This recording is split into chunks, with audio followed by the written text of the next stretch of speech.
Welcome to Crossover Commander, where we show you how to cross over your favorite pop culture characters through the blind eternities so they can command your deck with style. If you really enjoy what you see here today and would like to see this channel grow, check us out on TikTok and Patreon. The links will be in the description section down below. It looks like this portal is stabilizing, so let's get on with this show. Your friendly neighborhood Spider-Man first crawled his way onto the comic book pages and our hearts in 1962 on the pages of Amazing Fantasy, and the next year in his own book, Amazing Spider-Man. Our snarky webhead is best known for his great sense of humor, his superhuman strength, speed, durability, and spider sense to make sure he's always avoiding that dangerous enemy. He can also crawl up walls and shoot webs. He's very well known for being one of the youngest superheroes in Marvel, as well as being a huge pacifist. He doesn't like to hurt people or kill people, and he tries to do the least amount of damage as possible whenever he's involved, and he tries to make sure people don't die around him. Another interesting note is he is present in every single iteration of the Marvel multiverse. He actually is part of what's called the Spider-Verse, and a Spider-Man is required to be in every universe. And to that end, come to find out, he is actually even in the Magic universe. I'd like to present to you Spider-Man the card. In the Magic multiverse, the place of Spider-Man is withheld by Rem Carlos. He is a valiant defender of the humans of Innistrad. He does throw a little bit of the pacifism away that other Spider-Men have. But when you see what he has to fight, the demons, the werewolves, the vampires, it's kind of understandable. He's a staunch defender of the weak and the downtrodden on Innistrad. And he is a red and a white with flying and haste. And if a spell would deal damage to you or another permanent you control, prevent that damage, because Spider-Man's always trying to protect his allies. And if a spell would deal damage to an opponent, or a permanent an opponent controls, it deals that much damage +1, because when Spider-Man hits, he hits harder than most. We can take advantage of our Village Webhead's abilities with cards like Chain Reaction for 2 and 2 red. Chain Reaction deals X damage to each creature, where X is the number of creatures on the battlefield. And Darksteel Plate, which is a 3-mana equipment that is indestructible and it gives equipped creature indestructible. With these two together, you can make sure that everybody in the village is staying safe against all of the crazy superhero fighting that's about to go on. So before we get into the nitty-gritty of this deck, let's check in with the strategy and rule 0 for it. This deck takes full advantage of Spider-Man's selfless nature and seeks to keep your board safe while ruining the plans of your opponents, and will fit comfortably at casual tables. And to claim victory, Spider-Man wins by protecting his board state until he is ready to land a game-winning combo. Now that we've introduced Spider-Man and taken a look at the strategy and rule 0 and win condition for this deck, this is a perfect time to remind you this is a crossover themed build. With that being said, crucial cards for the theme will be added regardless of price. However, cards that are not essential to fit the theme will be made as budget friendly as possible. Now that we've introduced Spider-Man and taking a look at the strategy.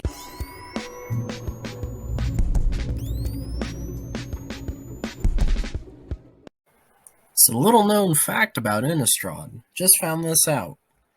Apparently, there's a Queen's Burrow in Thraben, too. Who'd have known? Anyway, we've got Sundown Pass. It enters the battlefield tapped unless you control 2 or more other lands, and it taps for a red and a white. Then we got Spectator Seating, enters the battlefield tapped unless you have 2 or more opponents. Then we've got Clifftop Retreat, enters the battlefield tapped unless you control the plains or mountains. And then we've got Boros Garrison. It enters the battlefield tapped, and when it enters, you return a land you control, but it taps for both a red and a white.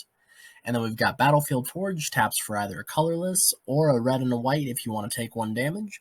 Then we've got Inspiring Vantage. Enters the battlefield tapped, unless you control 2 or fewer other lands. Taps for a red and a white. Then we've got the Arch of Araska. It has Ascend. If you control 10 or more permanents, you get the city's blessing for the rest of the game. And add a generic mana to your mana pool. And for 5 mana and tapped, you can draw a card if you have the city's blessing. Then we've got Myriad Landscape. It enters tapped, taps for a colorless, but you can sacrifice it to go grab 2 basic lands. Then we've got the Tyrite Sanctum. Taps for a colorless, can tap to make a legendary creature a god, as well as 4 and tap and sacrifice it to put an indestructible counter on that god. And then we've got the obligatory command tower to make sure we get our mana on time. The rest of the mana base is rounded out by 15 mountains and 9 plains. Now, we don't quite have Stark levels of tech here, but we do have a Soul Ring to tap for 2 mana, a Boros Signet for 1 tap it. You can add a red and a white. A Boros Cluestone. You can tap it for a red and a white or sacrifice it for a draw card. And then we've got Boros Locket. Taps for red and a white, and for 4 Boros, you can sacrifice it to draw 2 cards. And then we've got Boros Key Rune. It taps for a red and a white, and for a red and a white, it becomes a 1/1 red and white soldier artifact creature with double strike until end of turn. Then we've got Arcane Signet, which taps for any mana of our commander's color identity. And then Cloud Key, which comes into play. Choose an artifact, creature, enchantment, instant, or sorcery. Spells you play of the chosen type. Cost 1 less to play. Then we've got Mana Geyser for 3 and 2 red. Add a red mana for each tapped land your opponents control. And then Seething Song for 2 and a red. Adds 5 red mana.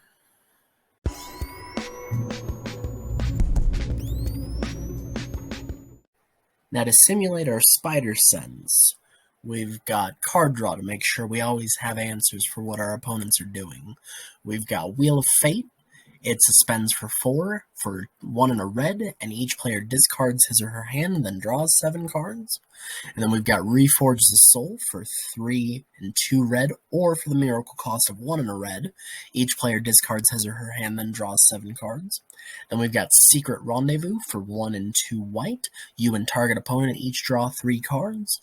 Then we've got Spell Satchel for 2 mana. It has Magecraft. Whenever you cast or copy an instant or sorcery spell, put a book counter on the Spell Satchel. And then it has Remove a book counter from the Spell Satchel and add a generic mana. Or, for 3, tap, remove these 3 book counters from Spell Satchel and draw a card. Then we've got Mind's Eye. Whenever an opponent draws a card, you may pay 1 if you do draw a card. Then we've got Mask of Memory. Whenever equipped creature deals combat damage to a player, you may draw 2 cards. If you do, discard a card. And that's for 2 mana and an equip cost of 1. And then we've got the Infiltration Lens for 1 mana. Whenever a equipped creature becomes blocked by a creature, you may draw 2 cards and equip that for 1. These 2 work as a nice little combo to make sure you're always getting a draw and always keeping your hand full. Now that our spidey senses are in full swing, we can check on the villagers of Queen's Thraben. We've got the Keeper of the Accord for 3 and a white. At the beginning of each opponent's end step, if that player controls more creatures than you, create a 1/1 white soldier creature token. And at the beginning of each end step, if that player controls more lands than you may search your library for a basic plains card and put it onto the battlefield tapped, then shuffle your library. We've got Monastery Mentor for 2 and a white. It has Prowess, which is whenever you cast a non-creature spell, this creature gets +1/+1 until end of turn. And whenever you cast a non-creature spell, put a 1/1 white monk creature token with Prowess onto the battlefield. Then we've got Young Pyromancer for 1 and a red. Whenever you cast an instant or sorcery spell, create a 1/1 red elemental creature token. Little known fact, actually. Spiderman used to hang around with the Human Torch. Then we have Dualcaster Mage for 1 and 2 red. He has Flash, and whenever Dualcaster Mage enters the battlefield, copy target instant or sorcery spell. You may choose new targets for the copy. Then we've got Midnight Guard for 2 and a white. Whenever another creature enters the battlefield, untap Midnight Guard. Then we have Dragon's Rage Channeler. Whenever you cast a non-creature spell, you Surveil 1, where you look at the top card of your library. You may put that card into your graveyard if you choose. And it also has Delirium, as long as there are 4 or more card types among cards in your graveyard. Dragon Rage's Channeler gets +2/+2 and has flying and attacks each turn if able. And then we've got Stormkiln Artist for 3 and a red. Stormkiln Artist gets +1/+0 for each artifact you control. And it has Magecraft. Whenever you cast or copy an instant or sorcery spell, create a treasure token. The best part about Spider-Man is he can embolden his fellow citizens of the Queensborough of Thraben to stand up and fight against evil. And leading that charge, we've got Harmonic Prodigy for 1 and a red, got Prowess. If an ability of a shaman or another wizard you control triggers, that ability triggers an additional time. Then we've got Kessig Flame Breath for 1 and a red. Whenever you cast a non-creature spell, Kessig Flame Breath deals 1 damage to each opponent. Then we've got Strong Arm Monk for 4 and a white. Whenever you cast a non-creature spell, creatures you control get +1/+1 until end of turn. Then we've got Firebrand Archer for 1 and a red. Whenever you cast a non-creature spell, Firebrand Archer deals 1 damage to each opponent. Then we've got Rockslide Sorcerer for 3 and a red. Whenever you cast an instant sorcery or wizard spell, Rockslide Sorcerer deals 1 damage to any target. Then we've got Electrostatic Field for 1 and a red. It has Defender, and whenever you cast an instant or sorcery spell, Electrostatic Field deals 1 damage to each opponent. Then we've got Gutter Snipe for 2 and a red. Whenever you cast an instant or sorcery spell, Gutter Snipe deals 2 damage to each opponent.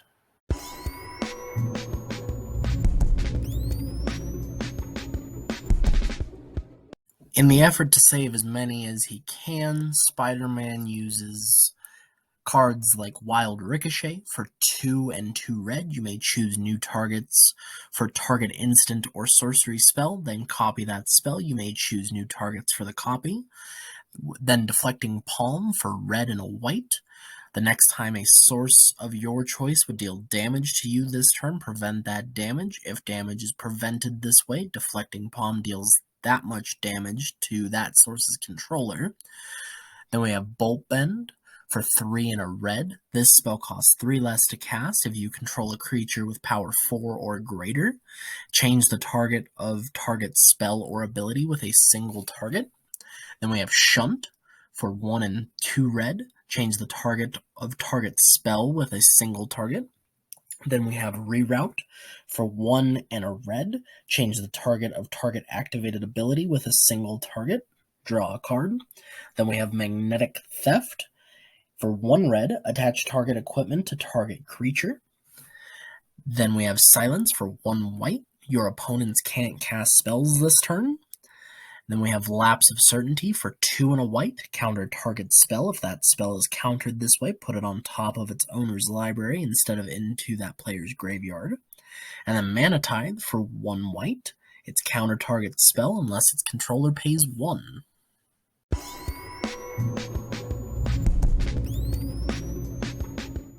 And to make sure nobody dies when Spider-Man is around, we have Absolute Grace for 1 and a white. All creatures gain protection from black, so all those black board wipes won't happen. Then we've got Flickering Ward for 1 white. When you play Flickering Ward, choose a color. Enchanted creature gains protection from the chosen color. For 1 white, you can return Flickering Ward to its owner's hand. Now, this will allow us to constantly keep Spider-Man protected, which will allow us to keep the rest of our citizens of Thraben protected. Then we have Shielded by Faith for 1 and 2 white. Enchanted creature has Indestructible, and whenever a creature enters the battlefield, you may attach Shield by Faith to that creature. We're going to be keeping it on Spider-Man, though, to make sure he can keep the rest of the citizens safe. Then we've got Flawless Maneuver for 2 and a white. If you control a commander, you may cast this spell without paying its mana cost. Creatures you control gain Indestructible until end of turn. Then we have Chance of Glory for 1, a red and a white. Creatures you control gain Indestructible. take an extra turn after this one, and at the beginning of that turn's end step, you lose the game. So this is a dangerous card, but when it works, it'll work really well. Then we've got Boros Charm for a red and a white. It's a multifunctional card. Boros Charm can do one of the three following. Deals 4 damage to target player or planeswalker. Permanents you control gain indestructible until end of turn, or target creature gains double strike until end of turn, all three of which are perfectly usable in this deck. Then we've got a Johnny's Presence for 1 white, with a strive mechanic of 2 and a white for additional creatures beyond the first. Any number of target creatures each get +1/+1 and gain indestructible until end of turn. And then Sheltering Light, target creature gains indestructible until end of turn, and you scry 1 for only 1 white. These cards will make sure Spider-Man stays safe, so that he can keep the rest of the citizens of Thraven safe.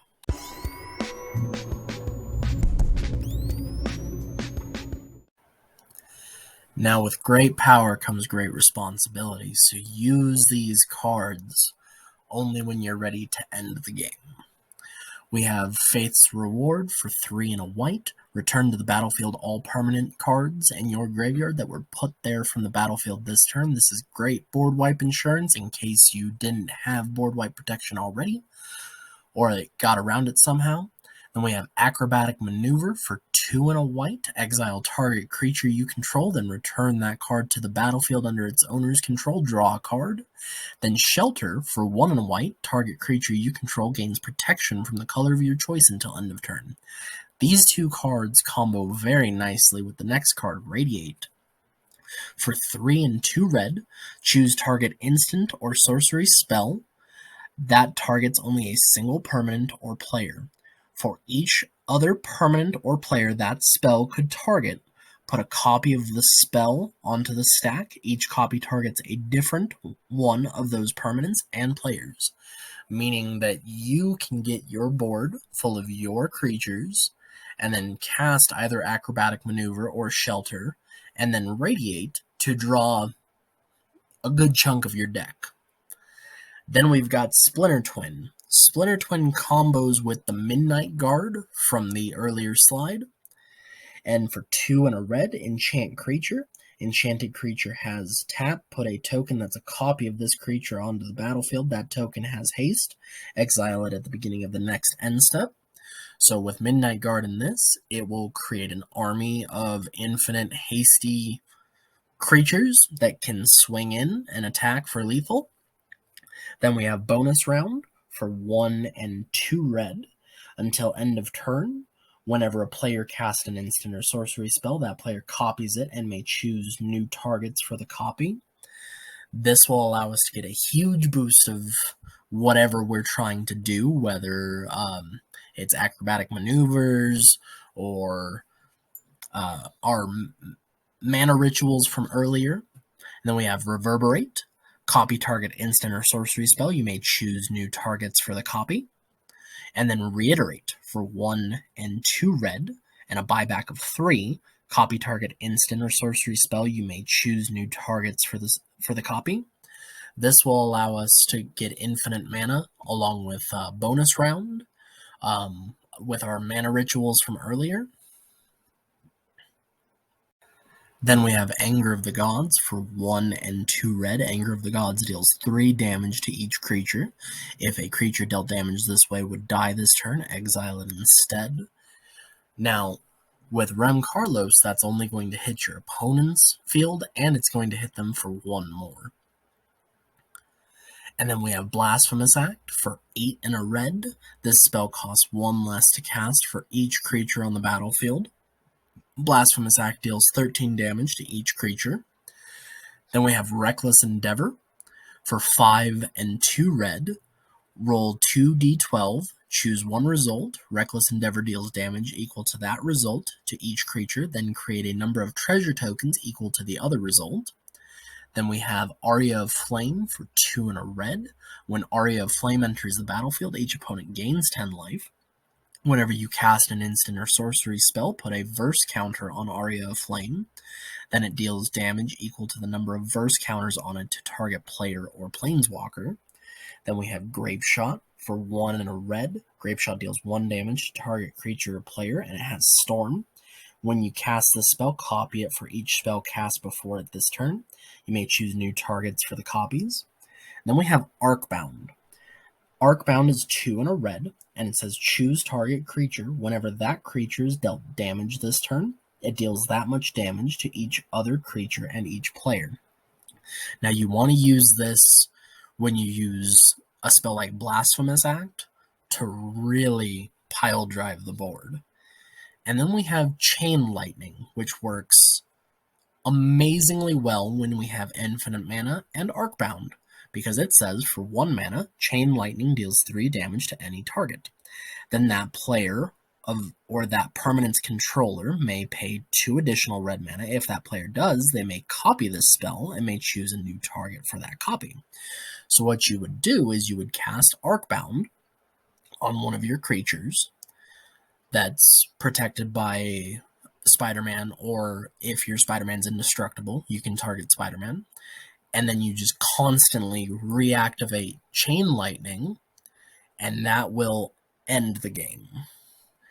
And then we have Vandal Blast. For 1 red, destroy target artifact you don't control, or for its overload cost of 4 and a red, destroy all artifacts you don't control. Now that we've seen Spider-Man in action, swinging through Thraben and snatching victory out of the jaws of defeat, we can take a look at the average price for the deck. At the time of release, it's between $160 and $220, depending on where you purchase from, and as always, if you're willing to play with heavily played or damaged cards, it can be a lot cheaper than that. Then we've got the stats for the deck. We've got 11 ramp, we've got 0 tutors, but with a caveat. See, those copy spells can copy your opponent's spells too, or, in the instance of the redirection spells, they can redirect that tutor to you, so you can actually steal your opponent's tutors to search up your stuff. And then we've got 10 card draw spells, pretty middle of the road.